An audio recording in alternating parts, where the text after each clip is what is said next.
చాలా బాధతో చేస్తున్నాను. ఎందుకంటే మా అమ్మమ్మ 105 సంవత్సరాలు ఆమె. కాసేపటి క్రితమే ఆమె చనిపోవడం జరిగింది. మా పిన్ని కావచ్చు, మా అమ్మ కావచ్చు, వాళ్ళిద్దరూ ఎన్నో రకాలుగా ఆమెకి సేవ చేసి కష్టాలు పడి ఆమెని బతికించడానికి ఎన్నో ప్రయత్నాలు చేశారు. ఇట్లా తిరుపతి కూడా తీసుకొచ్చారు. ఇట్లా మా అన్న కావచ్చు, లేదా మా తమ్ముడు కావచ్చు, వీళ్ళందరూ కూడా ఎన్నో ప్రయత్నాలు చేశాం. బట్ వయసు రీత్యా 105 సంవత్సరాలు దాటిపోయింది ఆమెకి. సో ఆ కారణంతో, ఆమె అనారోగ్య కారణాలతో గత 2 రోజులుగా పూర్తిగా కూడా ఇబ్బంది, తినడానికి కూడా ఎటువంటి ఇబ్బంది పడుతూ వస్తుంది. బట్ పల్స్ రేటు కూడా పూర్తిగా పడిపోయిన నేపథ్యంలో కాసేపటి క్రితం ఇవాళ 11:30 ఆమె చనిపోవడం జరిగింది.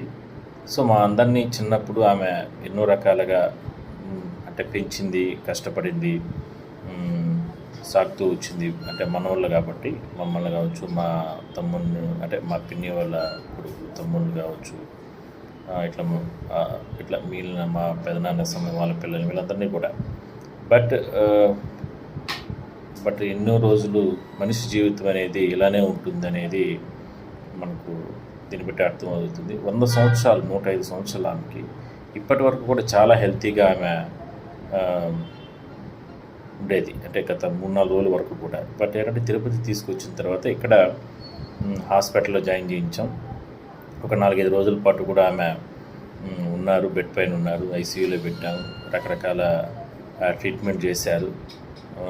శ్వాస తీసుకోవడానికి చాలా రకాలుగా ఆమె ఇబ్బందులు పడడం జరిగింది.